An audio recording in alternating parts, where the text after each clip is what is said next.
He treated his wife like a career problem, then they started backing away from him.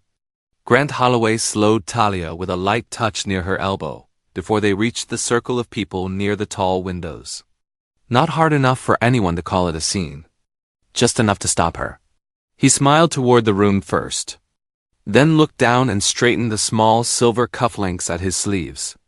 His initials flashed when they caught the light. "Listen," he said, keeping his voice low. "Let me do most of the talking tonight. Preston's people can be particular. They're not really used to your kind of directness." Talia looked at him for a second, waiting for the joke to show up. It didn't. She had on a simple black dress. The kind that fit well because she knew how to choose fabric and not because it had come with a ridiculous price tag. Her hair was pinned back. Her earrings were small. She looked calm. Careful herself. Grant looked her over like he was checking for a mistake. "I'm serious, Talia," he said. "Tonight matters. Just follow my lead." A woman standing close enough to hear glanced over her champagne glass. A man beside her smiled like he had just been given permission to notice something. Talia felt that tiny shift. The room didn't know her yet, but Grant had already introduced her in the worst way possible. Not as his wife, not as his partner. As something he needed to manage before she embarrassed him. The first woman leaned in with the bright, polished smile of someone who knew how to insult without wrinkling her face. "That dress is charming," she said. "I love when people can make something modest, look intentional." "It's so refreshing." Talia gave a small nod. "Thank you."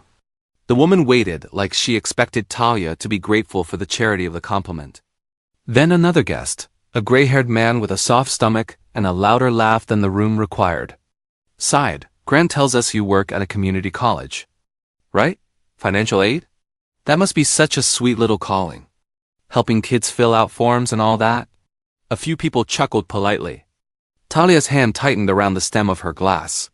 She could hear everything under his words. Little, sweet forms. Not serious. Not the kind of work that belonged in a room where people wore watches worth more than some students' cars. Grant didn't move. The woman tilted her head at Talia's shoes. Then back to her face. "Honestly, I admire it. Some women need all the labels.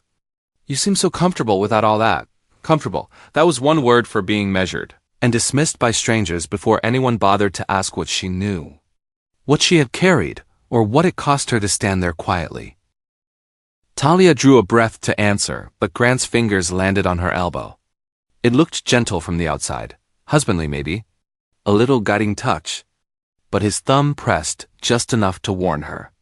"Don't make this bigger than it is," he murmured, still smiling at the guests. Talia turned her eyes to him. "Grant." He gave a quick, easy laugh, like she had proved a point he had been trying to keep private. "She takes her work very seriously," he told them. His tone light and apologetic, which is good. It's good. Sometimes she just forgets not everyone means everything as criticism. The woman with the champagne made a soft sound. Almost sympathetic. "Oh, of course," she said. "Passion can come across so strong." Grant's hand stayed at Talia's elbow. The room had not raised its voice. No one had called her out of her name.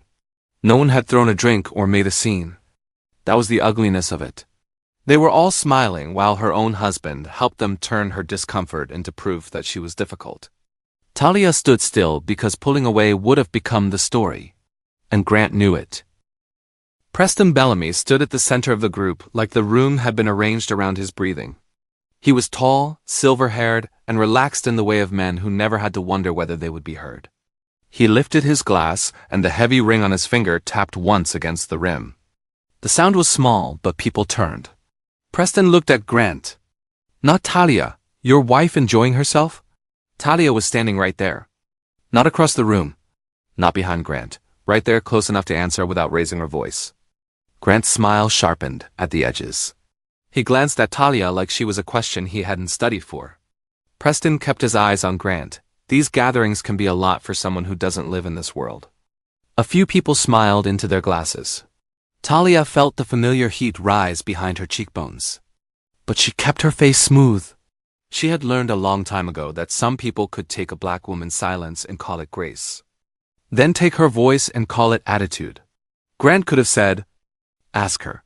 He could have turned his body toward his wife and made the room follow. Instead, he shifted closer to Preston. "She's fine," Grant said quickly. "I apologize if there's any awkwardness. Talia is still getting used to rooms like this." Talia looked at him then. Really looked. He didn't look back. Preston gave a small nod. The kind that rewarded obedience without making a show of it. Grant continued, almost eager now. "She's used to a different pace. That's all. More community-focused. It's one of the things I appreciate about her. Keeps me grounded. Keeps me grounded." He made it sound soft. Sweet. But in that room it landed like a leash. Talia was not a woman with her own mind and work and history. She was the humble little reminder of where Grant came from. Useful only because he could stand beside her and look like he had risen above something. One of the guests smiled at him with approval. "That's important," the man said. "Ambition needs balance." Grant nodded like they had all just agreed on something wise. Talia felt the space around her narrow. Her husband had not just failed to correct Preston. He had apologized for her existence, dressed it up as gratitude, and handed the whole room a cleaner way to look down on her. Maris Caldwell arrived like she had been expected all along. She moved into Grant's side of the conversation with a bright smile and a hand resting lightly near his sleeve. Close enough to look familiar without having to explain why. Everything about her was polished. The smooth hair, the cream-colored dress, the little gold bag tucked under her arm like it had never been set down on anything less than marble. Grant's face changed when he saw her. Not a lot. "Just enough," Grant Maris said. "Warm and easy. There you are. Preston was just saying you've been impossible to get on the calendar." Then she turned to Talia. Her eyes traveled over Talia's dress in one quick pass. So fast most people would have missed it. Talia didn't. "And this must be Talia," Maris said. "I've heard so much." Grant cleared his throat. "Maris Caldwell. She consults for a few luxury brands. Helps Preston's committee with donor events. Only the ones that need saving."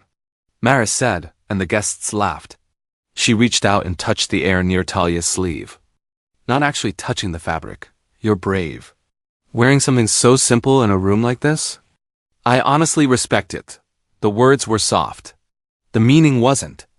A few smiles flickered around them, not open laughter. Worse than that. Agreement. Talia looked at Grant, waiting for even the smallest correction. He looked pleased that Maris had spoken to her at all. Maris turned toward Grant and smiled like Talia had already stepped out of the frame. "You know," she said, brushing a bit of lint from his jacket sleeve. "With the right tailoring, you could look completely board-ready. Not that you're far off. You just need someone ruthless with details." Grant brightened. It was embarrassing how fast it happened. His shoulders opened. His chin lifted. He looked younger suddenly, hungry for the compliment and pretending he wasn't. "Ruthless with details sounds dangerous," he said. "Only to the wrong people." Maris answered. She reached up and adjusted his lapel. No one stopped her. No one even seemed surprised. A woman Talia had never met was touching her husband's jacket in front of her, arranging him like he was almost finished becoming the kind of man this room could claim. Talia stood with her glass in her hand. The ice had melted down, and no one had offered to take it, replace it, or include her in the small circle that had closed around Grant and Maris. Grant did not look embarrassed. He looked pleased. And that was the part that cut deepest. Not that Maris reached for him, but that he let her.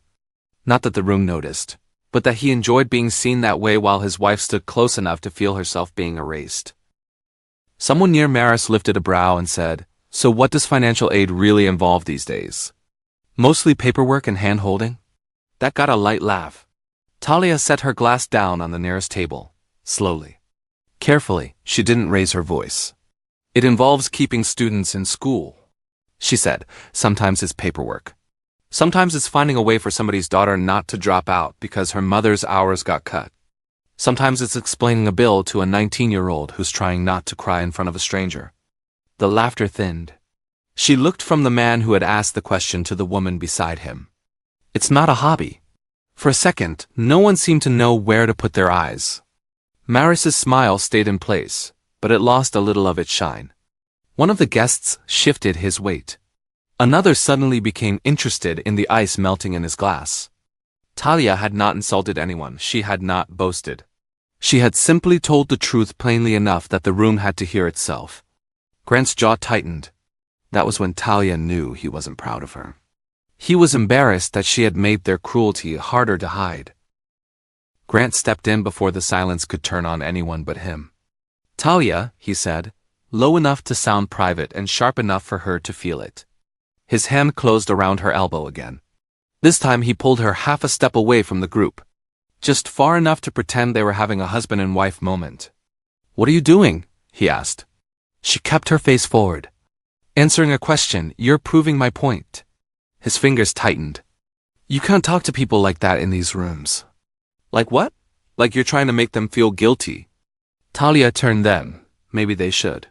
Grant's eyes flashed. But his smile stayed pinned on for anyone watching. "Do you hear yourself? This is what I mean. You make everything heavier than it has to be." A couple nearby pretended not to listen. They listened anyway.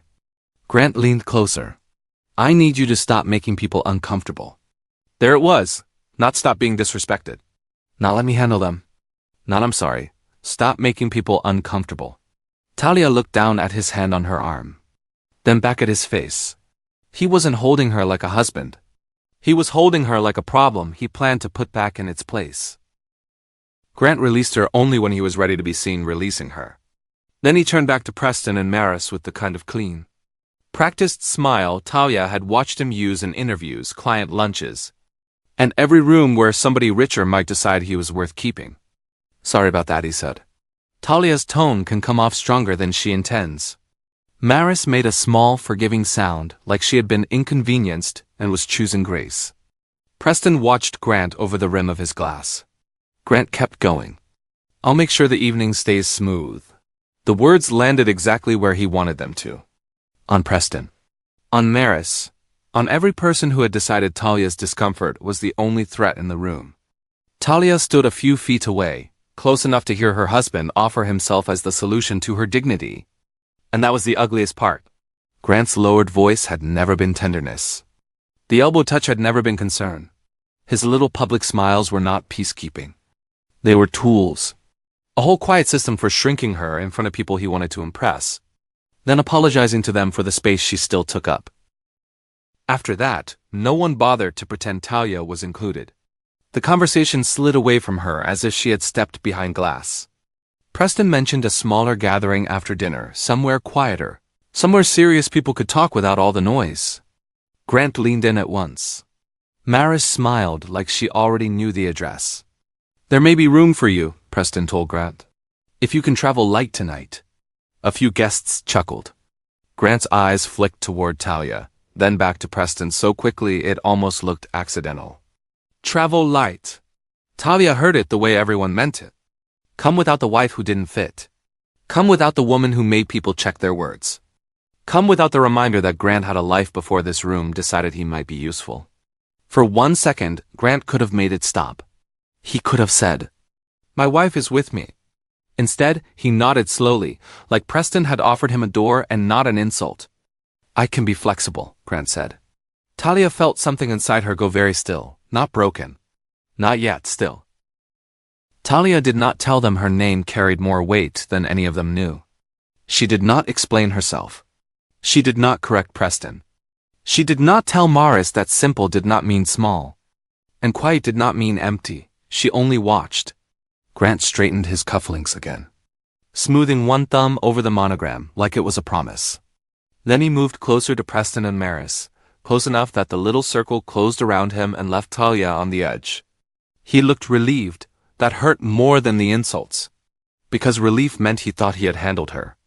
Relief meant he believed the room had seen his problem and approved of the way he contained it. Talia stood with her shoulders easy and her face calm. She could feel eyes slide over her and away. The guests had already decided what she was worth because Grant had shown them how little defending her would cost. Still she held her tongue. Not because she had nothing to say. Because there were truths in her life that, once spoken, could not be called back. And Grant, smiling beside the people who had demeaned her, had no idea how close he was standing to one of them. Talia stepped away before the room could decide what kind of woman she was for staying. She didn't hurry. She didn't snatch up her bag or look around for sympathy. She simply lifted her chin, turned from the circle, and walked toward the long table where the name cards and printed programs had been arranged in neat little stacks. Behind her, Grant's voice stayed easy. Too easy. He was already laughing softly at something Preston said, already settling back into the warmth he had bought with her embarrassment. Talia kept her face still. That was the part people always misunderstood. They thought stillness meant surrender. They thought if a black woman didn't raise her voice, didn't roll her neck, didn't give them the reaction they were half waiting for, then nothing had really happened. But Talia felt every bit of it. The compliment that wasn't a compliment. The joke about her work. Grant's hand on her elbow. Preston speaking through him like she was a purse Grant had brought into the room. She reached the table and let her fingers rest lightly on the edge. No one followed her. I was fine. She hadn't moved so they would chase her. She moved because she refused to stand there and beg people for the basic courtesy they had already decided she hadn't earned. Grant watched Talia step out of the circle and felt the tension leave his shoulders. He told himself she needed a minute. He told himself it was better this way. He told himself a lot of things that made him feel less like a man who had just let strangers humiliate his wife. Then Preston gave him a small nod. It was barely anything. A tilt of the chin, a flicker of approval, but Grant caught it like a blessing. He straightened his cufflinks again and smiled wider. Maris noticed. Of course she did. See? She said lightly. Sometimes the evening just needs a little air. Grant laughed under his breath, grateful she had made it sound graceful. Across the room, Talia stood alone near the hallway, composed enough that no one could accuse her of making a scene. Grant saw that composure and mistook it for surrender. He had managed the moment. Preston was still talking to him. Maris was still at his side. The guests had not turned cold. In Grant's mind, that meant he had chosen correctly. He did not understand that what looked like success was only the room rewarding him for a betrayal it had not yet learned to fear. Maris moved into the opening. Talia left like she had been waiting for the space to clear. She stepped closer to Grant, close enough that the line of their shoulders looked almost planned. Then she lifted her glass and smiled at Preston's group. Some men need a woman who knows how to make a room easier. She said, Grant's almost there. He just needs a little finishing. The guests laughed, warm and approving. Grant gave a modest shake of his head. But he didn't step away from her. If anything, he leaned into the attention. Maris likes to pretend I'm a charity project, he said. Oh please, she said, you're not charity. You're an investment. That got an even bigger laugh. From the table, Talia heard enough to understand what was happening. Maris wasn't just flirting. She was positioning herself. She knew how to make Grant look smoother, richer, easier to sponsor. She knew when to laugh, when to lower her voice, when to make a powerful man feel like she belonged beside him. And Grant let the room see it. No one said, this is the woman who fits him better. They didn't have to. Every smile around Grant said it for them. Preston took a slow sip from his glass and said, we'll be down near Beaufort next month. Small weekend. Nothing formal on paper, but that's where the real conversations tend to happen. Grant went still in the way hungry people go still when food appears. Sounds like a strong group, he said, trying to sound casual. Maris gave a soft laugh. Strong group is one way to put it. You'll need linen for the afternoon, dark jacket for dinner. And whatever you do, don't arrive thinking coastal casual means flip-flops. A man beside Preston chuckled. She's not wrong. Maris kept going, pleased to be useful. And don't talk business before Sunday unless Preston brings it up. Saturday is for walking around pretending nobody came there for money. Grant smiled like he was being handed a map to a country he had always wanted to enter. Talia watched from the edge of the room. She knew that look on him. She had seen it when he first started getting invited to private lunches. When the right people began remembering his name. When every new room made him come home a little less patient with the life they actually had. Preston was offering him a door. Maris was showing him how to walk through it.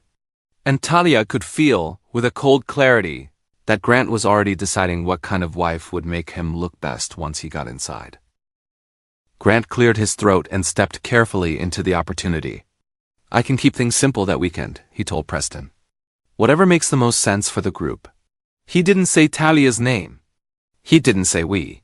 He didn't even glance toward her long enough to make the omission look accidental. Maris smiled as if she had been invited to help finish the thought. I can send you a packing list. Nothing fussy, just the things that keep people from looking like they tried too hard. Grant laughed. I'll take all the help I can get. Talia's fingers tightened around the folded program in her hand. She was close enough to hear every word. Close enough to watch Grant make her absence convenient before anyone had asked him to. Close enough to see Preston receive that answer and not object. That was when the humiliation changed shape. It wasn't only what Grant had allowed tonight. It was what he was preparing for tomorrow. A dinner without explaining her. A weekend without her clothes being judged. A future where he could stand beside a woman like Maris and never have to touch his wife's elbow again because his wife would not be there. Talia looked down at the program, but the words blurred. Grant had not stumbled into betrayal. He was arranging it. Talia moved farther from the voices and let the program open in her hands. At first, she only meant to give herself something to look at. A place to put her eyes while Grant performed hunger in a custom suit. Then a line near the bottom of the page caught her attention. Student access reception supported in part by the Whitaker Legacy Education Fund. Talia's thumb paused on the paper. The words sat there under Preston Bellamy's elegant host branding. Small enough that most guests would never notice them. They would see the wine, the flowers, the old names, the quiet money passing through the room. They would not think about the students whose tuition gaps got covered before a crisis became a withdrawal form. They would not wonder who stood behind a line printed that neatly. Talia did. She knew that fund. She knew the kind of commitments that moved under names like that. She knew how many rooms smiled at black money, as long as black authorities stayed polite. Distant and unsigned, her eyes lifted toward Preston. Then toward Grant. He was laughing with Maris now, looking as if he had finally found the right reflection of himself. Talia folded the program once and kept it in her hand. She said nothing. Not yet. Maris found her again near the table, wearing that bright, careful smile women used when they wanted cruelty to look like kindness. Talia, she said, drawing out the name just enough. I hope I didn't make you feel awkward earlier. Talia looked at her. Did you think you did? The smile flickered, then returned smoother than before. No. I just know these settings can be a lot if you don't live in them. Maris lowered her voice, but not enough to keep nearby guests from hearing. I have a stylist I send people to for occasions like this. She's very good with understated looks. Elevated but still approachable. Talia held the folded program at her side. I didn't ask for a stylist. I know, Maris said, almost laughing. That's why it's sisterly. Sometimes we don't know what would help until someone says it. She glanced back toward Grant. There it was. The real audience. Maris wasn't trying to help Talia. She was showing Grant that she knew how to fix what embarrassed him. She was showing the room that Talia needed improvement, and she could provide it with a smile clean enough to leave no fingerprints. Grant saw the glance. He did not come over. He did not frown. He looked entertained. Talia waited until Maris drifted just far enough away to pretend she had done nothing wrong. Then she turned to Grant. You heard that, right? Grant's smile didn't drop all at once. It thinned first, like he was trying to keep it alive for the people still watching. Heard what? He asked. Talia stared at him. The stylist. The little lesson. Her calling it sisterly, like I'm some project she picked up on the way in. Grant glanced toward Maris, then toward the guests close enough to catch pieces of the conversation. His hand found Talia's elbow again, same place, same pressure. Don't do this, he said under his breath. Don't do what? Don't embarrass me over a compliment. Talia's mouth parted, but no sound came out at first. Not because she had nothing to say. Because the insult was so clean, so practiced, it took a second for her body to catch up with it. Grant leaned closer. Maris was trying to be nice. You don't have to turn every little thing into disrespect. Across the space, Maris lowered her eyes like she was embarrassed for Talia. Not by herself, and Grant protected that. He protected Maris's smile. Maris's comfort, Maris's place beside him, but not his wife. Never his wife. Grant turned back toward Preston and Maris before Talia had finished looking at him. He adjusted his cuffs, gave a small laugh and said, "Some people are built for rooms like this. Some people are happier keeping things simple."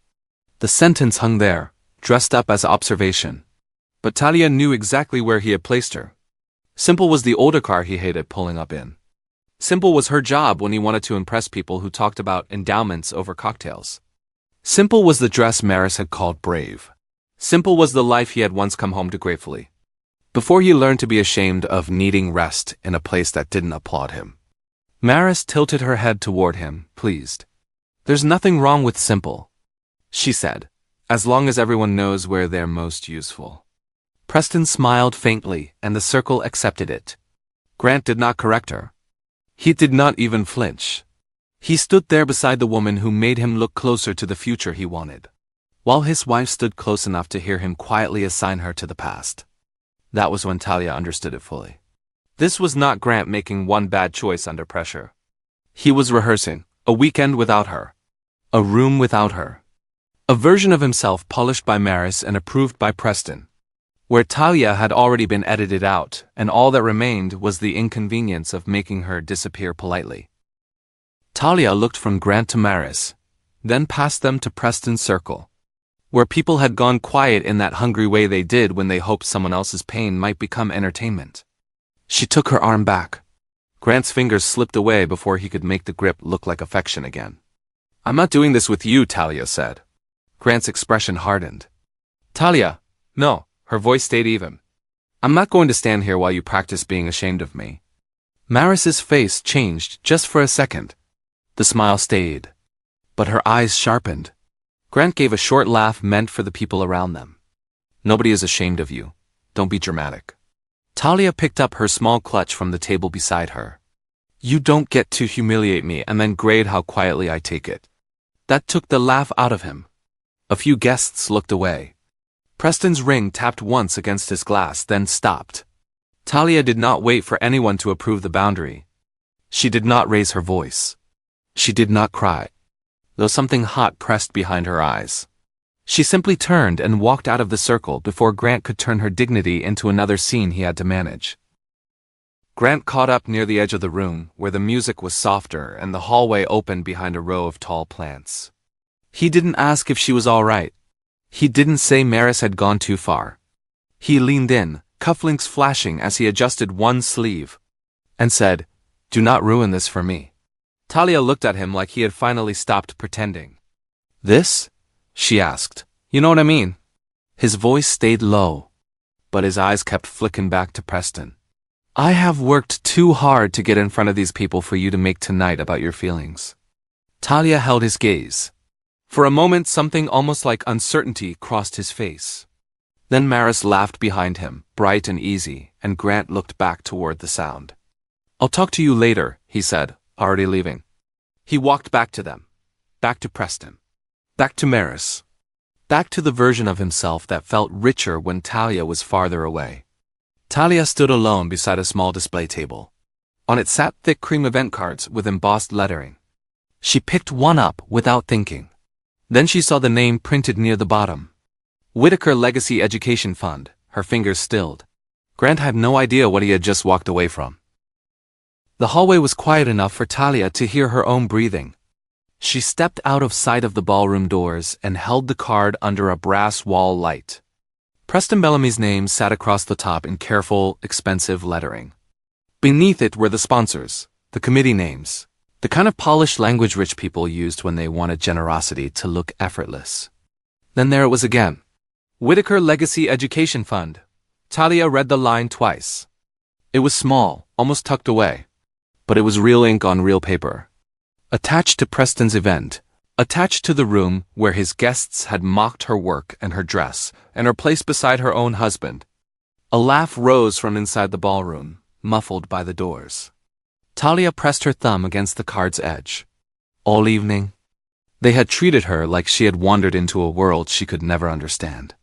Grant had stood there with his polished smile, desperate to be chosen by people whose names meant something in Atlanta, in boardrooms, on coastal invitations, And now Talia was staring at proof that Preston's shiny little world had been standing close to hers the whole time. Not because she had told them, because they had never thought to look. Talia took out her phone and called Evelyn Price. Evelyn answered on the third ring. Voice warm but alert. Baby, you all right? Talia closed her eyes for half a second. Of course Evelyn heard it before Talia said a word. I need you to listen to something, Talia said. Just the name, go on.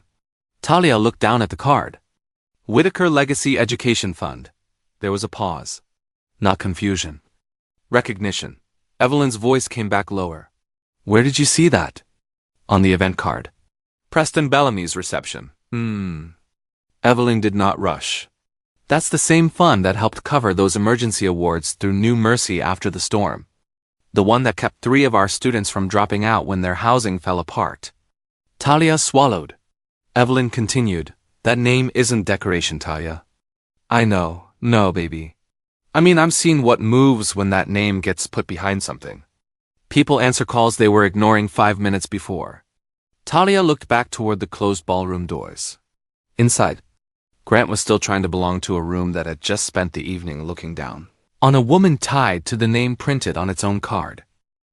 For a few seconds, Talia said nothing. Evelyn let the silence sit. She had always been good at that. Not the empty kind of silence, but the kind that gave a person room to tell the truth without having it dragged out of them. Finally, Talia said, he didn't just let them talk to me any kind of way. Evelyn's voice softened. Grant? He looked relieved when they did it. The words came out steadier than Talia felt. He looked like every time they made me smaller. It made him easier for them to accept. And Maris. Talia stopped, staring at the card until the letters blurred. She stood next to him like she was already auditioning for the life he wants. And he let her. Evelyn exhaled through her nose. Lord, they laughed with her. They listened to her. She touched his jacket in front of me, told me I needed help looking right. And he acted like I was the one making things awkward. Talia pressed her free hand flat against the hallway wall. I kept thinking if I stayed calm, he would notice how ugly it was. But he noticed. That's the thing. He noticed, and he chose it. On the other end, Evelyn went very quiet. And in that quiet, Talia heard her own marriage change shape. Evelyn did not rush to comfort her with easy words. When she spoke again, her voice had that church basement calm Talia knew from women who had seen too much and learned how to tell the truth without raising the temperature. Listen to me, Evelyn said. Being quiet has kept a lot of us alive. Kept jobs. Kept peace at family tables. Kept folks from calling us angry when all we were was tired. Talia closed her fingers around the card. But some rooms, Evelyn continued, they don't read quiet as dignity. They read it as permission. Talia looked toward the ballroom doors. Evelyn let that land. You standing there swallowing, it doesn't mean they respected you. It just means they got to disrespect you without interruption. Talia's throat tightened. I didn't want to give them a show. She said, I know that.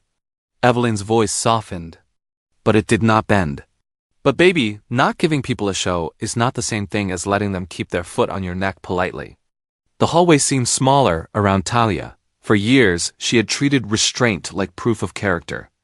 Like if she stayed calm enough, kind enough, plain enough, the right people would reveal themselves. Tonight, they had. And Grant had stood with them. Talia leaned back against the hallway wall, and for a moment she was not in Preston Bellamy's building anymore. She was 12 years old at her grandmother's kitchen table outside Charleston, watching grown people lower their voices whenever banks, donations, or family names came up. She remembered her mother telling her that money could open a door and still not make folks glad to see the black hand knocking. The Whitakers had learned that lesson the hard way. They gave quietly, signed carefully, let institutions smile over the support while pretending not to notice who had the authority behind it. Talia had grown up hearing the same rule in different forms. Don't lead with the name. Don't confuse access with affection. Let people show you who they are before they know what you carry. So she drove an older car, worked under a name that did not make strangers sit up straighter, bought beautiful things secondhand when she wanted them, and ignored people who thought price tags were personality. It had never been about pretending to be less. It had been about finding out who could respect her without being warned. And Grant, the man who had once said he loved how grounded she was, had stood in that room and failed the simplest version of the test. He had looked at her plainness and seen embarrassment. He had looked at their life and seen something to escape. Talia stared at the card in her hand, and every insult from the evening sharpened into something clearer. They had not mistaken her for small. They had revealed themselves while she was quiet. "I didn't want Grant loving the name," Talia said. The confession came out so plainly it almost embarrassed her. "I didn't want him loving the doors, the invitations, the calls people return. I didn't want to look at my husband and wonder if he was doing the math." Evelyn was quiet on the other end. Talia looked at the closed ballroom doors and pictured Grant inside, smiling at Preston, letting Maris shine beside him. "I wanted him to love the woman who came home with a headache after helping students fill out appeals. The woman eating leftovers at 10 o'clock because somebody's financial aid got messed up and she stayed late. The woman who drove that old Camry he started parking around the corner when he got embarrassed. Her laugh was small and empty.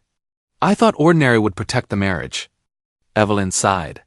"Sometimes ordinary just shows you who was only loyal while they thought ordinary was all you had." Talia pressed the card against her palm until the edge bit lightly into her skin. Grant had not rejected a fortune. He had rejected the version of her that asked for nothing but decency. That was the part that hurt clean through. Evelyn shifted on the line, and Talia heard the soft tapping of a phone screen. "Hold on," Evelyn said. "I want to check something."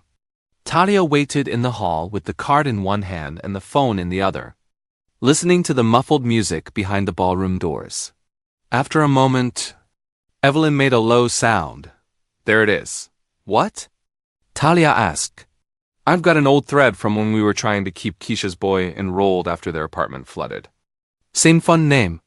Whitaker Legacy Education Fund." Talia closed her eyes. Evelyn kept reading. And right under it, Denise Whitaker's office number. "I remember because once that office got involved, the school stopped passing that family around like a problem nobody owned." Talia's chest tightened at Denise's name. Denise did not move loudly. She did not have to. When she stepped into something, people who had been vague suddenly became clear. "So this isn't just something on a program," Evelyn said.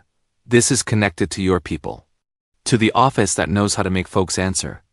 Talia looked back toward the room where Grant was still chasing approval. He thought power was what Preston looked like holding a glass. He had no idea power could sound like Evelyn finding an old message on her phone. "I can call Denise," Evelyn said. Talia's eyes opened. "Or I can send her the card," Evelyn added. Quietly, "You don't have to go back in there holding this by yourself." For one tempting second, Talia imagined it. Denise's calm voice entering the night. Preston's face changing. Grant looking around, confused, as the room he worshipped learned there was a cost to what he had done. But the thought brought another old fear with it. Once the name came out, everything changed. Apologies came easier, chairs appeared. Voices softened. People suddenly discovered respect and called it manners. And Talia would never know which part was real. "Not yet," she said. Evelyn did not argue. "All right. I'm not saying never. I just need to choose when." "That's your right," Talia breathed in slowly. For the first time that night, she did not feel trapped between silence and explosion. There was another option now. Evidence. A witness. A number Evelyn could call if Talia decided the line had been crossed past repair. The room had not changed yet, but Talia had. Talia looked down at herself, as if seeing the whole evening from the outside. The simple dress, the low heels, the small clutch she had bought on sale and liked because it did not pretend to be more than it was. The work title Grant had made sound soft. The older car he hated when ballets were watching. None of it had been proof that she was small. It had been the life she chose. A life where people had to meet her without the Whitaker name clearing its throat first. A life where love, if it came, had to come to her plain. Not wrapped around access. Not sweetened by possibility. Not polished by what her family could do for a man who wanted better rooms. And Grant had answered that test in public. He had chosen Maris's shine over Talia's steadiness. Preston's approval over her dignity. A laugh from strangers over the hand he was supposed to hold. The pain of it settled deep, But underneath it, something else began to harden. Not rage, clarity. Grant had not failed because he did not know enough about her. He had failed because he thought he knew enough to treat her as less. Her phone buzzed before she could speak again. Grant's name lit the screen. Talia read the message without moving. Come back and smiling. Preston asked where I lost you. Don't make me explain your attitude to important people. For a moment the words seemed almost absurd. Not because they were new. They were exactly him. The same lowered voice, just typed out. The same demand dressed up as concern for the evening. The same belief that her pain was only a problem because it might interrupt his rise. Evelyn heard the quiet change in her breathing. What did he do now? Talia read the text aloud. Evelyn made a sound sharp enough to cut. That man is still giving orders? He thinks that's all this is. Talia said, me embarrassing him. Inside the ballroom. Grant still had Preston's room, Maris's attention, the guests' borrowed smiles. What he did not have was the truth. He did not know the card was in Talia's hand. He did not know Evelyn had matched the fund to Denise's office. He did not know the life he had mocked had roots under the floor he was so desperate to stand on. And because he did not know, he kept digging. Talia lowered the phone from her ear and looked once more at the card. Evelyn was still on the line, breathing quietly, waiting for Talia to choose. Don't call Denise yet, Talia said. You sure? No. Talia almost smiled at the honesty of it. But I'm sure I don't want them learning who I am just because Grant finally pushed me far enough. Evelyn made a soft sound. Then send it to me. Talia lifted the card, took a clear photo, and sent it before she could second-guess herself. A second later, Evelyn said, I've got it. Those 3 words steadied something in Talia's chest. The proof was not only in her hand anymore. It was with someone who knew what the name meant. Someone who would not let the night get smoothed over later. As if Talia had imagined the whole thing. Talia slipped the card into her clutch. I'm going back in, she said. Head high, Evelyn told her. But eyes open. Talia ended the call and stood still for one breath. Then she turned toward the sound of the room that still thought it had measured her correctly. Her face was calm when she reached the doorway. But behind that calm, a line had been drawn. Talia re-entered without apology. The music seemed louder after the hallway. The laughter brighter, the room exactly as polished and careless as she had left it. Preston stood near the same cluster, still wearing authority like a tailored jacket. Maris was angled beside Grant, one hand resting lightly around the stem of her glass. Looking comfortable in the space Talia had vacated. Grant saw Talia first. His expression flickered with relief then expectation. He wanted the smile. The soft face. The proof that his wife had gone away, fixed herself, and come back ready to make him look steady again. Talia gave him none of that. She walked in with her clutch at her side and the evidence no one could see already preserved outside the room. Evelyn had the photo. Denise's number existed one step beyond the night's false manners. And Talia knew, in a way she had not known 20 minutes earlier, that privacy did not require self-erasure. Grant shifted as if to intercept her. Talia did not speed up, she did not flinch. The room still saw the plain wife returning to her husband. But Talia came back carrying proof, witness, and a boundary he could not read. Grant met her before she reached the edge of Preston's circle. He angled his body so it looked casual from a distance. But his voice dropped into that familiar narrow place meant only for her. Preston is giving me a real opening, he said. I need you to stop acting wounded. Talia looked at the hand that came toward her arm. His fingers brushed her elbow like he still had the right to steer her. She moved just enough that the touch did not settle. Grant's jaw tightened. Don't start. I haven't said anything. That's the problem. You come back in here with that face. And everybody can tell something's wrong. Something's wrong. His eyes flicked toward a pair of guests passing behind them. He gave them a quick smile, then bent closer. This is not the time. Talia held his stare. It never is when it's me. For half a second, irritation broke through his polish. Not guilt. Not worry. Irritation. He still thought her calm was disobedience. He still thought the worst thing that could happen tonight was Talia making him look less impressive. He had no idea that the danger had already left the hallway without him noticing. In her kitchen, miles away from Preston's polished room, Evelyn stared at the photo Talia had sent. She could have called Denise right then. Her thumb hovered over the old number for a moment. But she heard Talia's voice in her head. Not yet. So Evelyn chose another route. She opened a message to Julian Mercer. Julian was careful, almost too careful sometimes. But he knew the kind of rooms Preston Bellamy lived in. And he knew what names those rooms could not afford to misuse. Evelyn attached the photo of the event card and typed, "Is this the same Whitaker commitment you told folks not to play with?" Then she added, "Talia is there tonight." She stared at those words before sending them.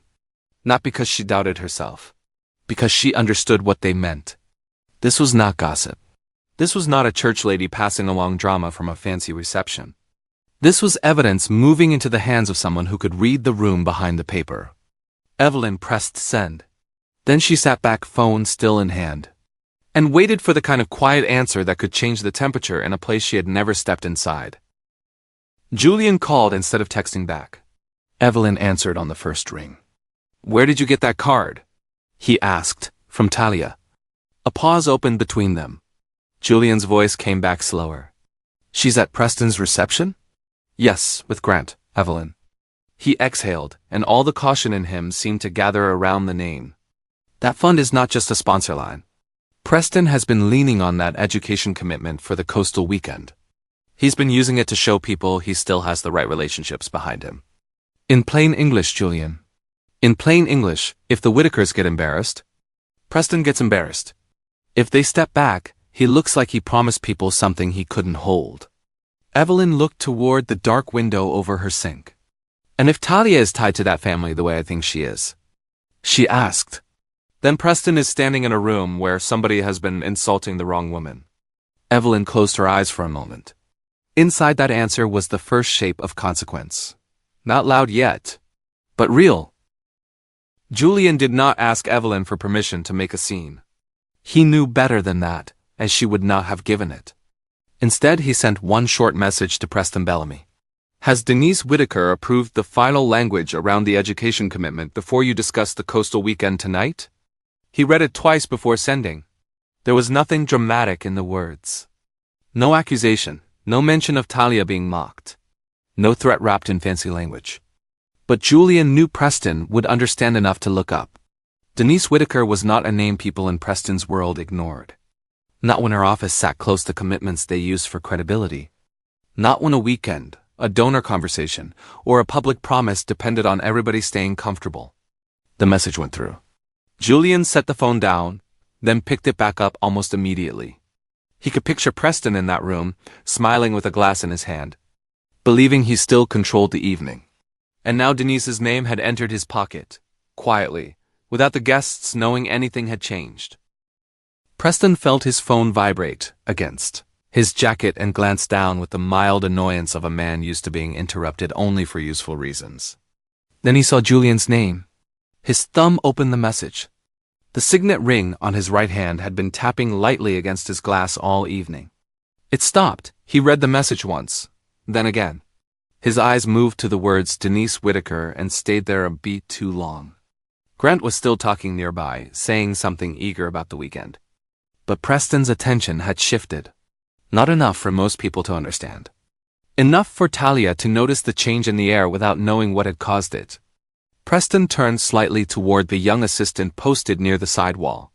"Check whether Denise Whitaker's office has confirmed anything for Beaufort," he said under his breath.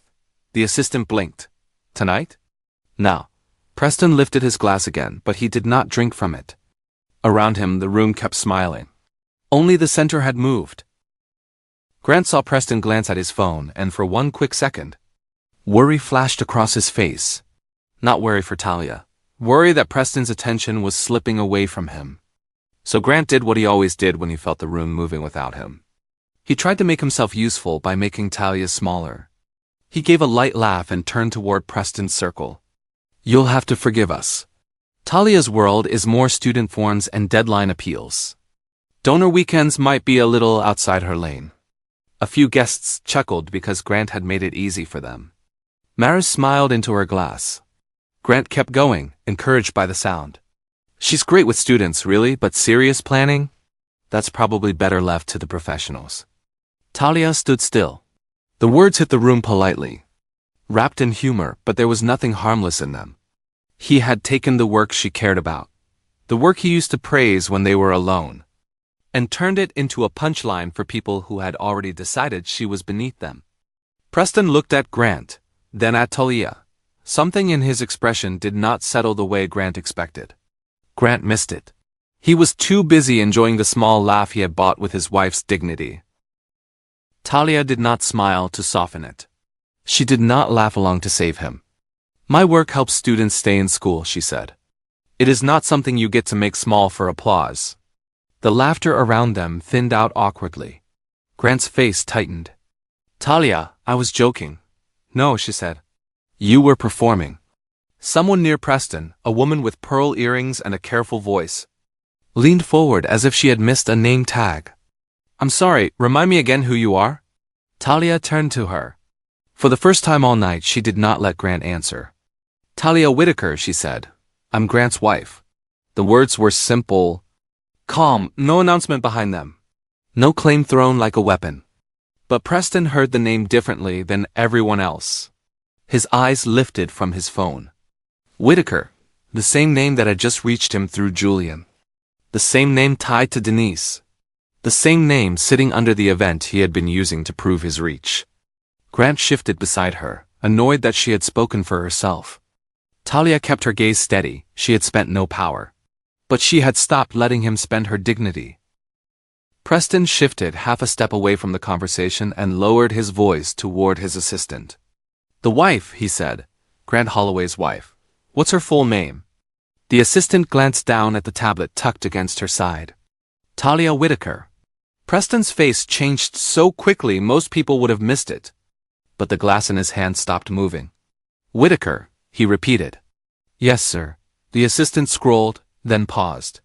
Her voice dropped. There's a note from Denise Whitaker's office. Protected family. Not a donor contact. For the first time that night, Preston Bellamy looked like a man who had stepped where the floor was supposed to be and found air. His eyes moved to Talia. She was standing beside Grant. Calm, composed, still dressed in the simple clothes his guests had treated like permission. Nothing about her had changed. That was what made it worse. Preston understood before the room did. This was not Grant's awkward wife. This was not some underconnected woman who could be spoken around and smoothed over. Talia Whitaker might be tied directly to the family authority, sitting behind the very commitment he needed for the weekend. The donors, the image he had built all evening. And Grant had been humiliating her in front of witnesses. Preston turned back toward the group, but the old ease was gone. He no longer looked through Talia, he looked at her. It was a small shift, but in rooms like that, small shifts had weight. His attention moved past Grant's shoulder and landed on Talia's face, as if he were seeing her clearly for the first time. Grant stepped into the line of sight. She's fine, he said quickly. Smiling too hard. Really, Talia can get a little uncomfortable when people are direct. I'll handle it. Preston's eyes flicked to him. Grant kept talking. Because silence made him nervous. No need to let it interrupt the evening. Talia looked at him then, not hurt, not surprised. Just tired in a way that made his words look even smaller. Maris watched from the side, still polished, but her smile had thinned. Preston did not answer right away. That pause should have warned Grant. It should have told him the room was no longer rewarding the performance. But Grant only heard what he wanted to hear, which was that he still had time to prove he could control the wife he had made everyone comfortable disrespecting. He reached for confidence. Preston reached for caution. Grant leaned toward Talia again, lowering his voice as if privacy still belonged to him. You need to stop making this harder, he said. Talia did not move away this time. She simply looked at his hand before it could touch her. You don't get to handle me anymore, she said. The words were quiet, but they landed clean. Grant blinked, caught between irritation and the need to keep smiling. Across the circle, Preston had already turned back to his assistant. His voice was low, clipped, stripped of the hostess' charm.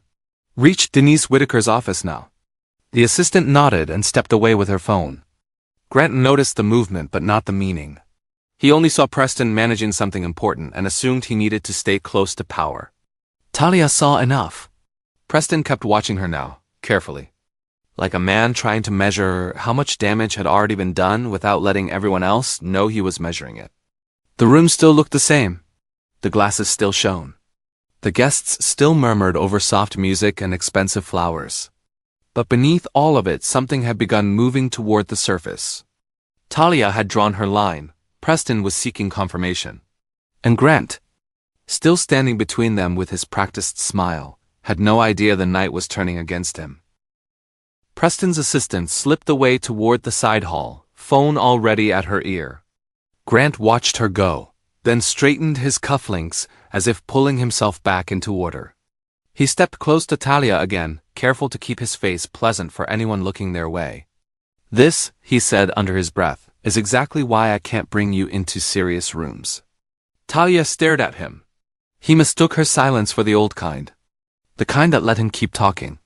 "You don't understand what's at stake for me," he said. "You think everything is about being offended. These people operate differently." Behind him, Preston was no longer relaxed. He kept glancing toward the hallway where his assistant had disappeared. Grant didn't see it. He only saw Talia standing there. Not smiling, not helping, not folding herself small enough for him to feel safe. "So now I'm the problem?" she asked. Grant's mouth tightened. "Right now?" "Yes, right now you are making yourself one." The words came out low and controlled, the same way they always did when he wanted to wound her without making himself look cruel. But this time, proof was already moving through a phone call beyond the room. And every quiet insult he added was becoming something he would not be able to take back. Grant's hand came toward her elbow again. Talia moved before his fingers closed. Not sharply, not dramatically. Just enough to make the refusal unmistakable. "No," she said. A woman nearby glanced over. Grant froze with his hand half raised. Then dropped it, like he had meant to adjust his jacket. Talia kept her voice level. "You will not put your hands on me to make other people comfortable." The little circle around them quieted at the edges. Grant's face changed color beneath the warm lights. He gave a strained laugh. The kind meant to tell strangers there was nothing to see. "Talia," he warned. "No," she said again, softer this time, which somehow made it firmer. "I have asked for basic respect all night. You don't get to turn that into something you manage with your hand on my arm." Preston heard her. So did Maris. So did the guests who had been pretending not to listen. Talia did not mention the card. She did not say Whitaker. She did not reach for anyone else's power. She simply took back the space Grant had been using to control her. And for the first time that evening, his touch failed before it landed. Grant recovered the way he always did when he felt exposed. He turned away from Talia and aimed his smile at Preston. As if Preston were the only person in the circle whose comfort mattered. "I'm sorry," Grant said, giving a small, embarrassed laugh. "Talia's had a long week. She can take things a little personally." Talia looked at him, not surprised. Not even shocked anymore. Just watching him choose the same door again. Grant kept his voice smooth. "People have only been trying to help her feel included. I think she's just not used to this kind of setting." A few guests shifted like that explanation made sense to them. Like Talia's refusal to be touched was the awkward part. Like her asking for respect was less polite than Grant apologizing for her. Maris glanced down, hiding a pleased little smile behind her glass. Preston did not smile back. That was the first thing Grant failed to notice. The apology that might have sounded useful 10 minutes earlier now sat in the air differently. Preston had already heard enough to be careful. He had already seen Talia refuse Grant's hand. He had already sent someone looking for Denise Whitaker. Grant thought he was saving himself. Instead, in front of the very man he needed, he made one more clean record of the way he treated his wife when he thought she had no one behind her. Maris stepped in with a smile that had been trained not to show nerves. "I think everyone's just under a little pressure," she said, looking at Talia with soft, careful pity. "Rooms like this can feel intense if you're not used to them." Talia turned her head slowly. Maris kept going. "Grace matters. Especially when people are trying to include you." Grant did not stop her.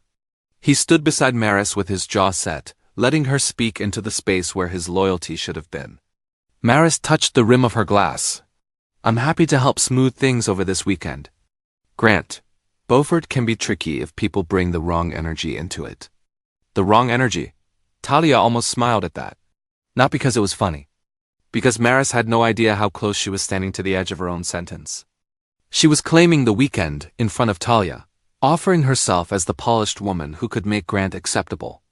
Turning Talia's restraint into resentment, her hurt into bad manners. Her presence into a problem to be solved before the real people gathered by the water. Preston heard Beaufort mentioned and went still again. The very weekend Maris was trying to claim was the one tied to the name now moving through his assistant's phone. But Maris did not know that. Grant did not know it either.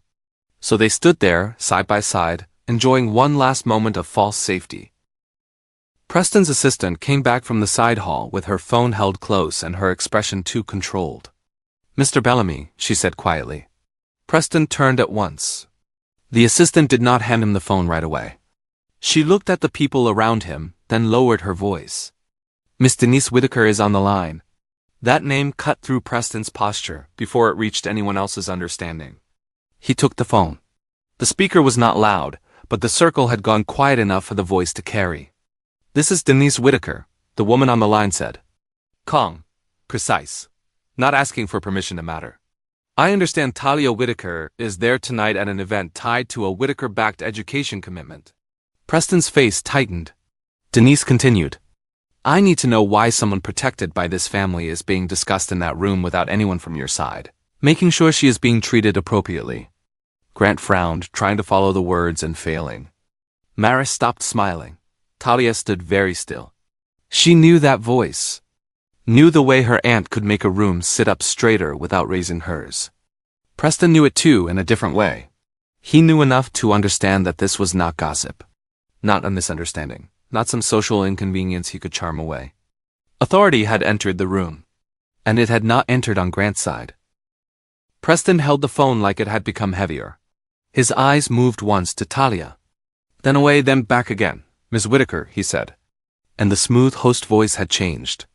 It was careful now. Measured. "Are you referring to Talia Whitaker?" The way he said her name made the nearest guests look up. Until then, Talia had been Grant's wife. The modest woman. The awkward one. The person he kept explaining. Now Preston Bellamy was saying her full name like it required care. Denise answered without a pause. "Yes. Talia is not a donor contact. Mr. Bellamy. She is family." The silence after that was sharp. Grant blinked once. Family? No one answered him. Preston's throat moved.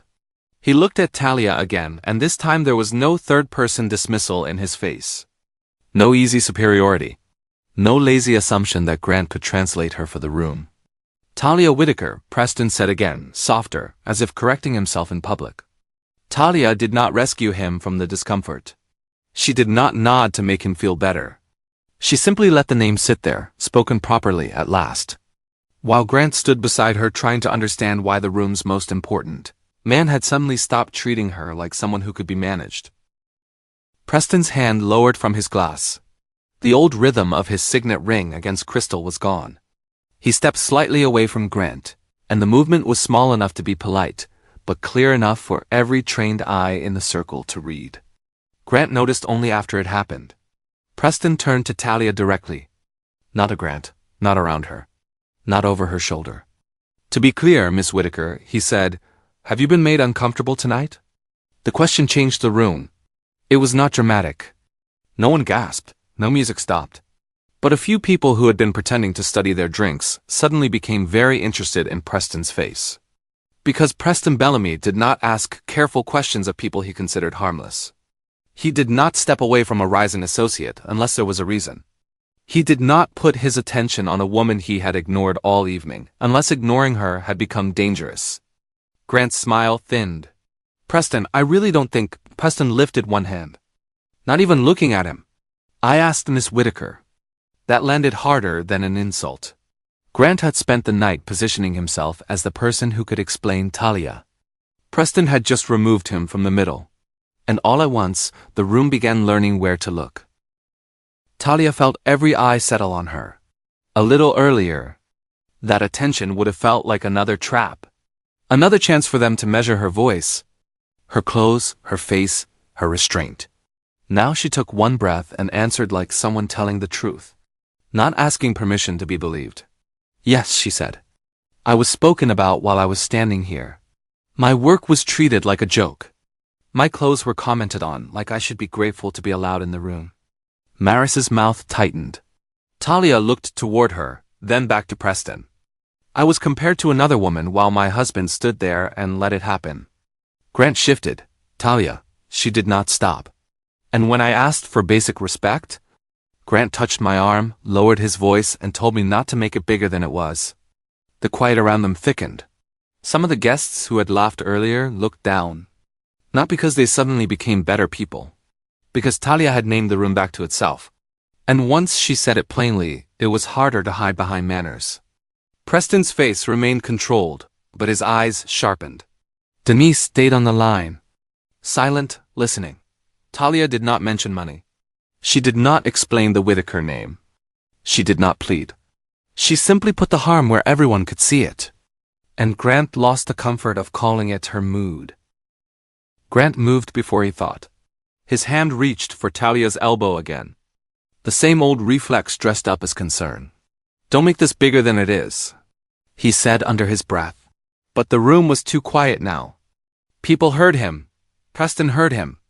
And this time, the phrase did not land on Talia alone. Preston's voice cut in, sharp enough to stop Grant's hand in the air. Let her finish. Grant froze. For a second, he looked almost offended. As if Preston had broken a rule. As if the rule had always been that Grant could touch his wife, hush his wife, apologize for his wife, and everyone else would politely pretend not to see. But the rule had changed. Or maybe it had only been exposed. Talia looked at Grant's hand, suspended between them, then looked back at his face. He dropped it. The guests saw that too. Maris stood very still, no longer certain where to place her smile. Preston did not soften his expression. Miss Whitaker was speaking. The words were simple. But for Grant, they were a door closing. The man he had spent the night trying to impress had just stopped him from doing the one thing that had worked all evening. Denise did not raise her voice. She did not have to. Talia Whitaker is protected by this family, she said.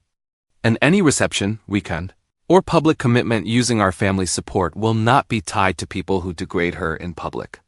The room seemed to lose its breath all at once. Not because everyone understood every word. Most of them did not. But they understood Preston. They saw the way his face tightened. They saw the careful stillness in his shoulders. They saw him stop looking like the man in charge and start looking like a man calculating how much damage had just been done in front of witnesses. Grant stared at the phone in Preston's hand. Protected? He said, too quietly to sound confident. Maris looked from Talia to Preston. And for once there was no polished little comment ready in her mouth. Talia stood where she had been standing all along. Same dress. Same calm face. Same woman they had looked past, corrected, compared and handled. Only now the room had proof that looking past her had been dangerous. Preston swallowed before he answered Denise. Miss Whitaker, he said. I understand. And because he understood, everyone else began to understand too. The hierarchy cracked in public. Talia was not the embarrassing wife attached to Grant Holloway. Grant was the man who had humiliated someone Preston Bellamy could not afford to offend. Preston turned fully toward Talia. This time there was no performance of charm in it. No talking around her. No asking Grant to translate what his wife meant. Miss Whitaker, he said, each part of her name handled with care. I owe you an apology. Grant stared at him. Preston continued anyway. You should not have been spoken to or spoken about that way in this room. Not by my guests. Not by anyone seeking my approval. That last line landed close enough to Grant to make his jaw tighten. Preston did not look to him for permission to say more. He kept his attention on Talia. What do you need from us right now? U.S. Not him. Not Grant. The room heard the change. A woman who had laughed at the earlier joke lowered her eyes. One of the men who had been hovering near Grant took half a step back, as if distance had suddenly become wise. Maris held her glass with both hands now. Talia looked at Preston and saw the truth plainly. This was not the respect he should have given her at the start. This was fear wearing good manners. Still, the change mattered because everyone could see it. The man who had treated her like an accessory was now asking what she needed. The husband who had tried to handle her was no longer the person the room looked to. For the first time all night, Talia stood at the center of the conversation, and Grant stood outside it. Grant turned toward Talia like the room had disappeared and only the part that could save him remained. "Why didn't you tell me?" he asked. His voice had changed. The edge was still there, but now it had fear under it. Talia looked at him, and the silence around them made his questions sound worse than he seemed to realize. He tried again. "All this time, Talia, you never thought I should know this?" A few people shifted, uncomfortable. Because not 5 minutes earlier, those same people had heard him apologize for her. They had watched him reach for her arm. They had listened while he let Maris talk down to her like she was some problem he needed help managing. Now he wanted to be the wounded husband. Now he wanted the room to believe the real betrayal was that Talia had kept something from him. But his timing betrayed him. His first question was not, "Did I hurt you?" It was not, "Are you all right?" It was, "Why didn't I know what you were worth?" Talia did not answer immediately. Grant glanced toward Preston, then back at her. And that glance told on him. He was not reaching for her heart. He was reaching for the access he had just learned she carried. And everybody close enough to hear him could feel the difference. Talia's voice stayed quiet when she finally spoke. "I wanted to know who you were when you thought I had nothing to offer you." Grant's mouth opened, but no answer came. She held his eyes. Not cruelly, not loudly, just steadily enough that he could not hide behind the room anymore. "I wanted to know if you could love the woman who came home tired from helping students fill out forms. The woman with the old car. The woman who didn't have a name you could use at a table like this." Grant looked away for half a second. Talia saw it. So did Preston. "So tonight," she said, "you answered me." The words did not sound like a speech. They sounded like something she had finally stopped protecting him from. "You answered when they mocked my work. You answered when Maris compared herself to me. You answered when you put your hand on my arm and told me not to make it bigger than it was." Grant's jaw tightened. Talia did not soften for him. "You didn't need my family name to know I deserve respect. You needed it to care what disrespect might cost you." No one in the circle moved. The shock of the Whitaker name had pulled everyone's attention toward status. Talia pulled it back to character. Grant had not failed because he lacked information. He had failed because, when he thought there would be no consequence, he chose the room over his wife. Preston cleared his throat, and even that small sound carried differently now. "Ms. Whitaker," he said into the phone, "I would ask that the education commitment remain in place while I address what happened here." Denise's answer came after a beat. "You should address it immediately." "I will." Preston looked at Talia, not Grant. And directly. The room stayed still around him. People who had laughed too easily a few minutes before now studied the carpet. Their glasses, the flowers, anything but Talia's face. Grant stood near Maris with no useful expression left. His hands hung at his sides for once, away from his cufflinks. Away from Talia's elbow. Away from every little gesture he used when he believed he was in control. Maris did not move closer to him. That was the first quiet sign of what was coming. Talia did not fill the silence. She did not comfort Preston. She did not explain Denise. She let the room sit inside the knowledge it had earned. They knew now. They knew she had never been cheap. They knew she had never been powerless. They knew the woman they treated like an accessory had protection strong enough to make Preston Bellamy ask for time. And Grant, who had traded her dignity for approval, had to stand there while the approval began to sour. Preston turned from the phone to the guests gathered nearest him. His voice was controlled, but the charm had been stripped out of it. "What happened tonight should not have happened," he said. "No one should have spoken around Miss Whitaker as if she were not present. No one should have treated her work as a joke." Grant shifted, ready to step in, ready to attach himself to whatever repair Preston was building. Preston did not look at him. And no one, Preston continued, should have mistaken her restraint for permission. That line landed hard because too many people in the circle knew exactly what it meant. The guest who had called community college work a sweet little calling looked down. The woman who had complimented Talia's dress like it was charity pressed her lips together. Maris held her glass with both hands now. Grant waited for Preston to say something like Grant, and I will make this right. It never came. Preston did not invite him into the apology. He did not call him a valued associate. He did not offer him the shelter of being misunderstood. He placed the damage in the open and left Grant standing outside the circle of repair. For the first time all night, Grant was not being protected by the man he had tried so hard to please. And everyone watching learned something from that. The retreat began so quietly that Grant almost missed it. Almost. One of the men who had laughed at his joke about student forms suddenly found a reason to check his phone. Another guest, a woman who had been leaning toward Grant earlier with bright interest, stepped back until she was closer to Preston's side of the room. Then came the name card. An assistant moved along the long table set for the after-dinner discussion, adjusting place settings with the innocent efficiency of someone trained not to draw attention. Grant saw his card lifted from the seat beside a coastal investor he had been chasing for months. It was placed farther down, not at the end. Nothing that obvious. Just far enough to matter. Grant's face tightened. "Excuse me," he said to the assistant, keeping his voice low. "I think there's been a mistake."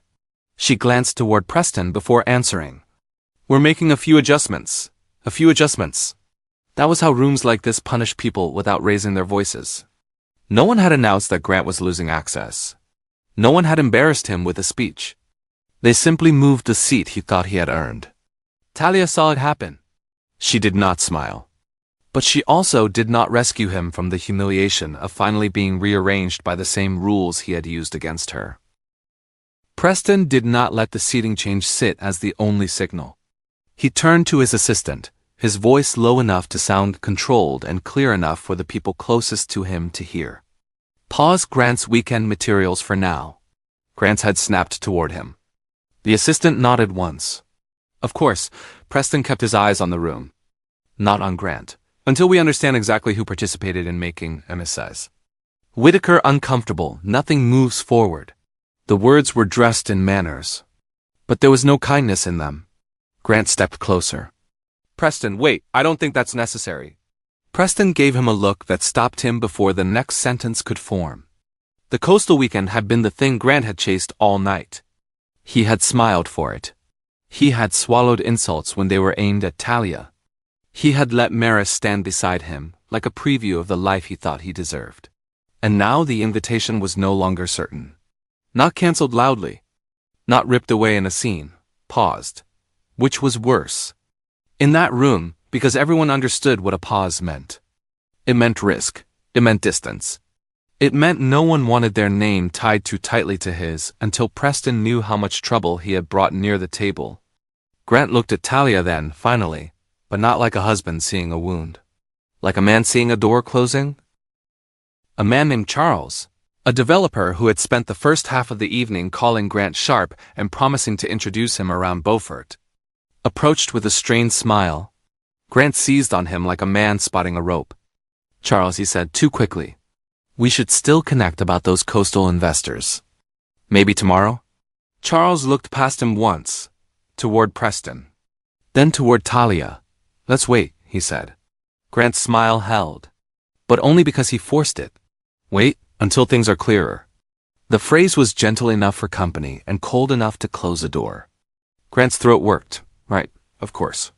Charles did not linger in the discomfort. He turned to Talia and his whole manner changed. Not warm exactly. "Careful. Miss Whitaker," he said, "can I get you anything?" "Water? A chair?" The offer was small, almost awkward. But the meaning was not. A man who had been ready to carry Grant into another room was now stepping around him to check on the woman Grant had made small. Grant watched it happen with the stunned expression of someone seeing value move without him. Around them, others took the hint. A promised introduction disappeared into caution. A friendly contact became distance. And the shine Grant had borrowed from men like Charles began coming off in pieces. Maris felt the room's new math before Grant did. Her smile lowered by degrees. Polished enough that it might have passed for concern if Talia had not been watching closely. "I just want to be clear," Maris said, lifting one hand lightly. "My comment about the stylist was meant kindly. No one rushed to agree with her. That was new. Earlier, a line like that would have earned a soft laugh. Maybe a little glance at Talia as if she had failed to appreciate help. Now it hung there, thin and exposed. Maris looked toward Preston. But Preston was not offering cover. She looked toward Grant, then seemed to decide that standing too close to him was no longer useful. She shifted one step away. It was not much. Just enough to remove her shoulder from his. Just enough to make the space between them visible. Grant noticed that. His face tightened, then smoothed itself too quickly. "Maris," he said under his breath. But she did not move back. "I would never want Ms. Whitaker to feel insulted," she added, now using the name the room had learned to handle carefully. Talia said nothing. She did not have to. The woman Grant had allowed to polish him, compare herself to his wife, and claim the weekend like she had earned a place beside him, was now protecting herself from him. The shine he had borrowed from her slipped off in public. And for the first time that night, Grant stood without the pretty reflection he had used to make Talia look small. Grant turned desperate in a way he tried to hide under dignity. He faced Preston first, because even now that was where his fear went. "This is getting out of hand," he said. "This is a private matter between my wife and me." Talia's eyes moved to him. "My wife." He said it like a shield. Like the word itself could pull her back under his control. Grant took another breath, then softened his voice for the room. "Talia and I can clear this up. If everyone gives us a minute, I can explain what happened." No one answered right away. The silence was not empty. It was watching him. A little while ago, he had been careful not to include Talia in his future plans. He had let Preston and Maris discuss the weekend, as if traveling light meant leaving his wife behind. He had treated her like the part of his life he needed to manage out of sight. Now he wanted the marriage to matter. Now he wanted privacy. Now he wanted everyone to remember that he and Talia were attached. Not because he had suddenly remembered love, because her name had become protection, and he needed to stand under it before the room finished stepping away. Preston looked at Talia instead of Grant. That alone told Grant the old order was gone. Talia did not raise her voice. That made it harder for Grant to twist her into the problem. "There's nothing private about what you did," she said. Grant's mouth tightened.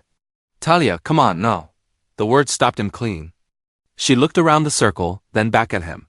"You corrected me in front of people. You apologized for me in front of people. You let another woman talk down to me in front of people.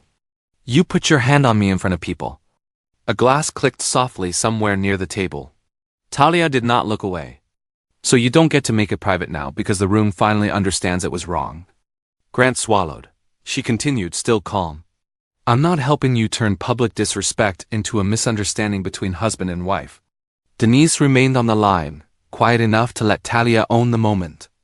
Preston watched with the careful face of a man learning what side of the floor was safe to stand on. Grant searched Talia's face for the old mercy he had always counted on. The part of her that would smooth the moment, lower her eyes, give him a way out because she hated scenes. He did not find it. Talia's standing belonged to her, and she would not lend it to the man who had only reached for her once it could save him. Preston took the opening Talia left him.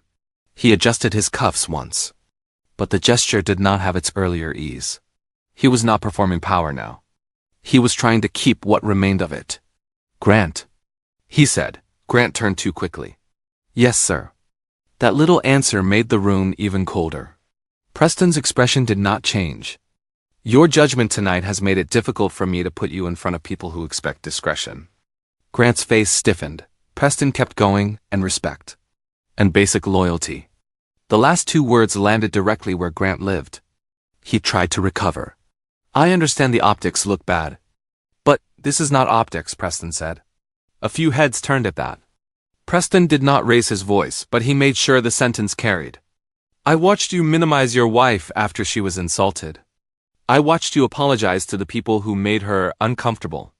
And I watched you try to manage her again after you had every reason to stop." Grant had no polished answer ready.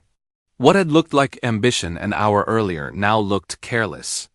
What had passed for social fluency now looked like cowardice.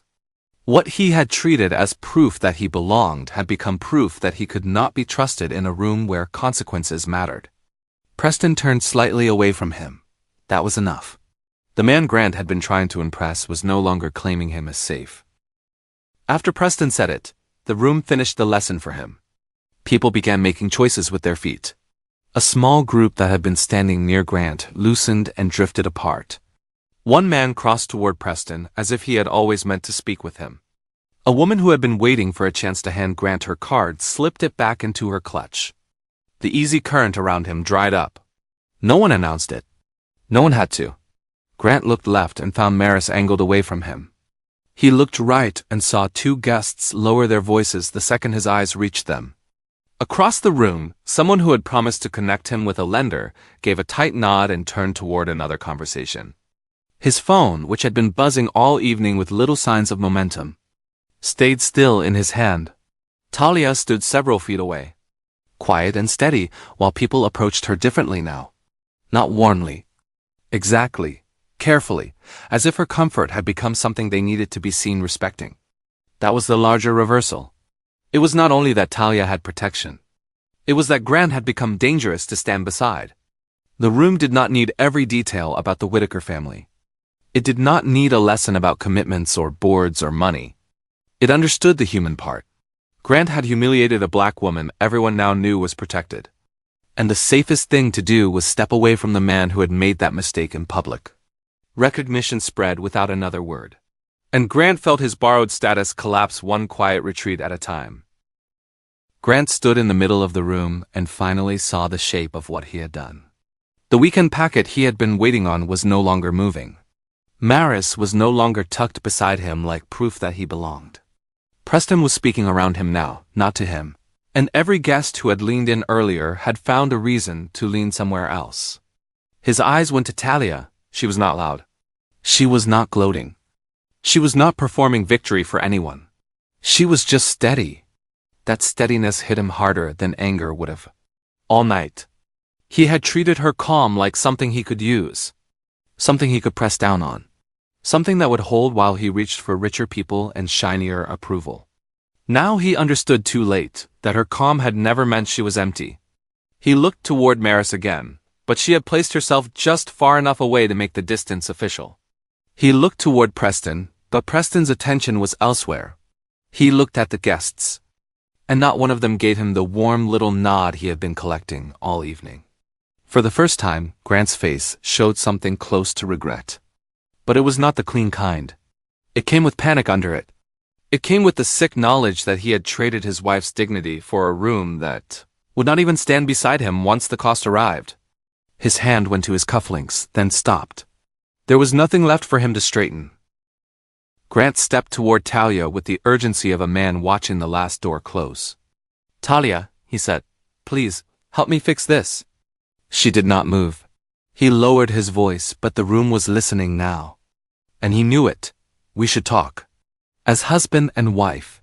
Talia's expression did not change. Grant glanced toward Preston. Then back at her. "Just tell them this got blown out of proportion. Tell Denise we're handling it. I can make this right if you just..." "If I just what?" she asked. He stopped. "If I make you safe again?" Talia said. "If I let you stand close enough to my name that people forget what they watched you do?" Grant's lips parted, but nothing useful came out. Talia looked at him the way she should have looked at him months ago. Before silence had started costing her so much. "The room finally seeing me does not make you worthy of speaking for me." That sentence reached every corner of the little circle. Grant's face folded around the loss. He had asked for a wife when what he needed was cover. He had asked for a conversation when what he wanted was rescue. Talia gave him neither. Preston stayed quiet. Maris kept her distance. The guests watched without offering Grant a place to hide. The consequences were attached to him now, and Talia refused to be the hand that pulled them off. By the time the room settled into its new silence, Grant looked smaller in the suit he had chosen so carefully. The monogrammed cufflinks were still there. The pressed shirt, the polished shoes. The expensive watch he had checked too often when he wanted people to notice. None of it worked anymore. Everyone had seen what the polish covered. They had seen the lowered voice. The hand on Talia's elbow. The apologies offered upward instead of toward the woman he had embarrassed.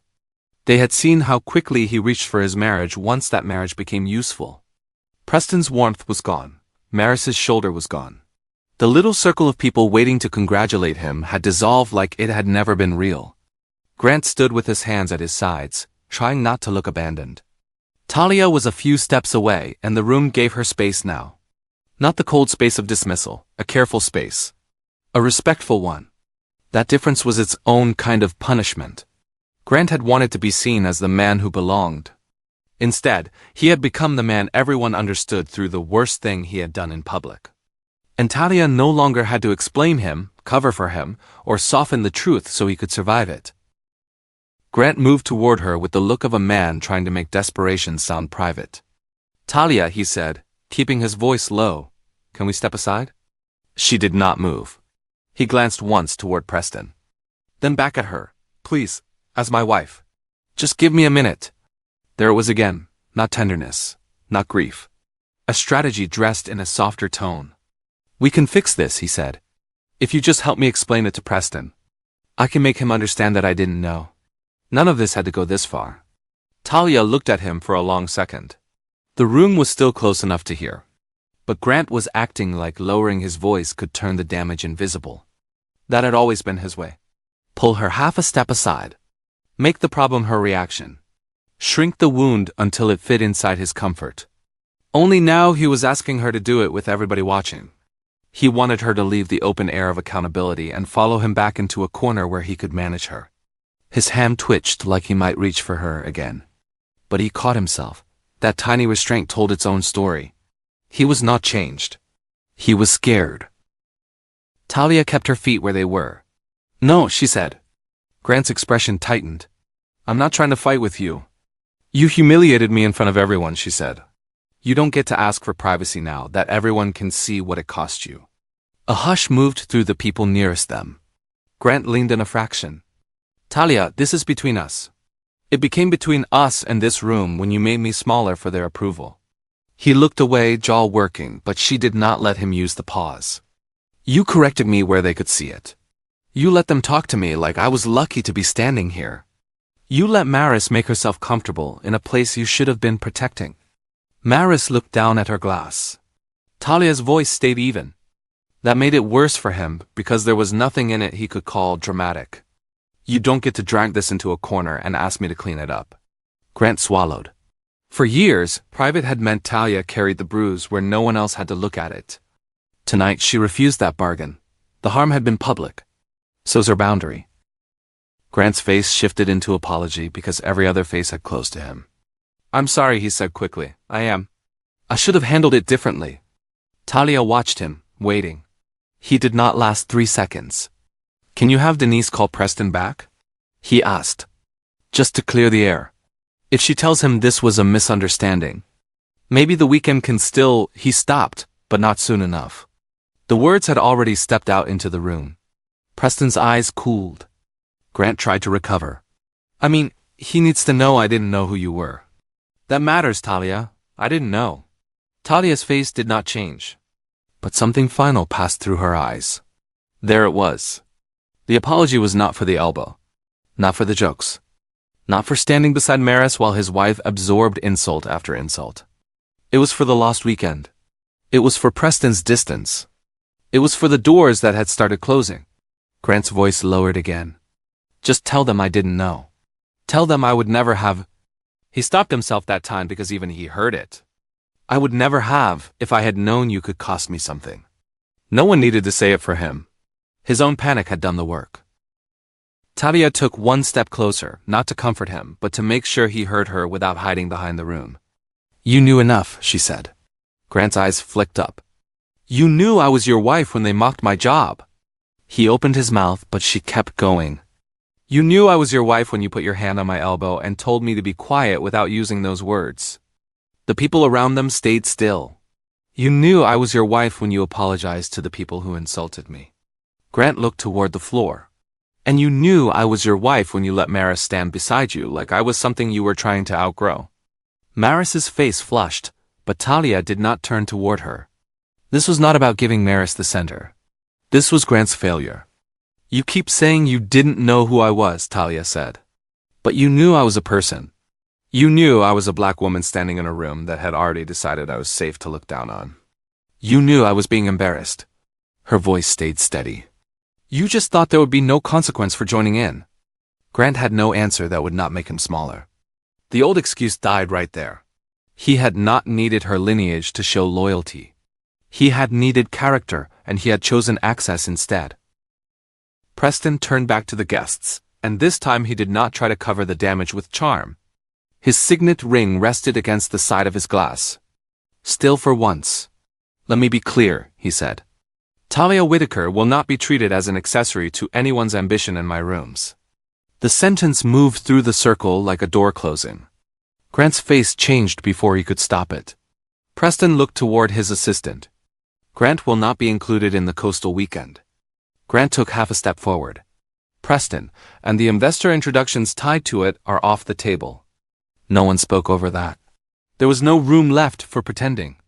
The invitation Grant had chased all night, the one he had polished himself for, the one he had been willing to leave Talia standing outside of, was gone, not because Talia begged for punishment, not because Denise made a scene, because Grant had shown everyone his judgment in public, and Preston no longer wanted that judgment attached to his name. Maris looked down. A few guests went very still. Grant stared at Preston as if he might find a hidden opening in the words. There wasn't one. The world he had chosen over his wife corrected itself in front of him. And this time, the correction cost him exactly what he thought Talia was worth humiliating for. Talia turned to Preston before Grant could speak again. "No invitation proves my worth," she said. Preston paused, caught off guard.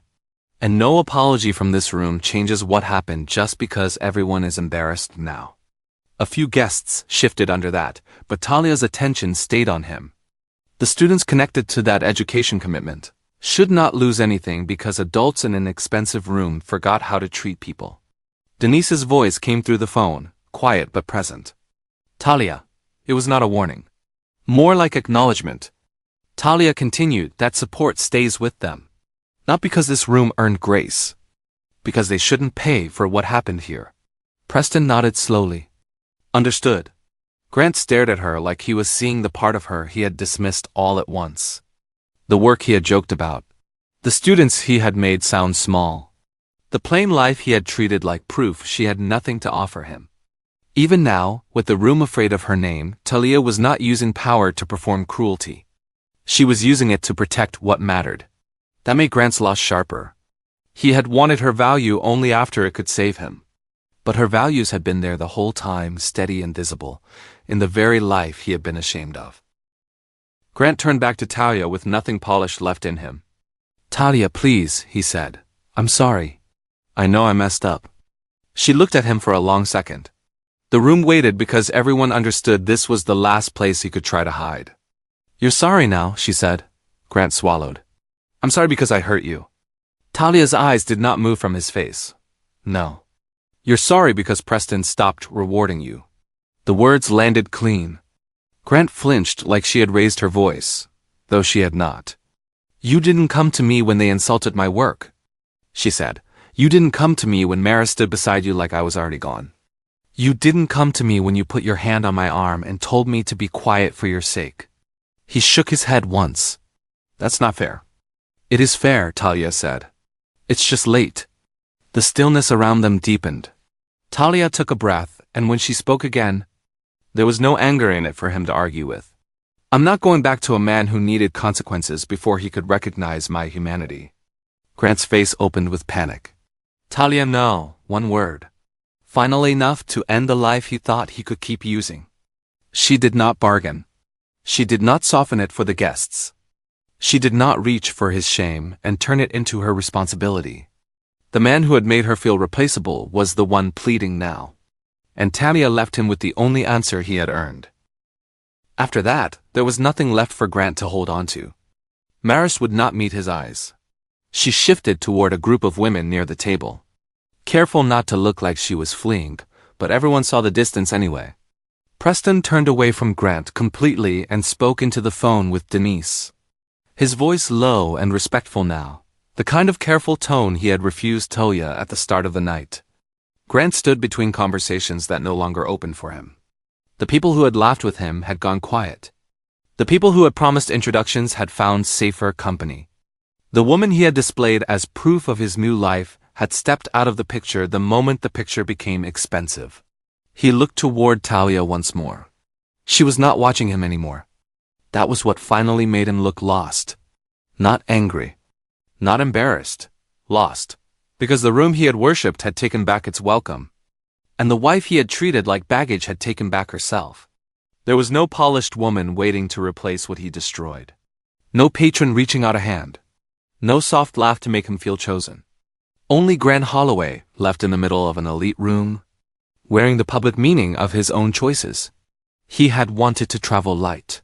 Now he had nothing worth carrying. Talia did not make a speech before she left. She did not need one.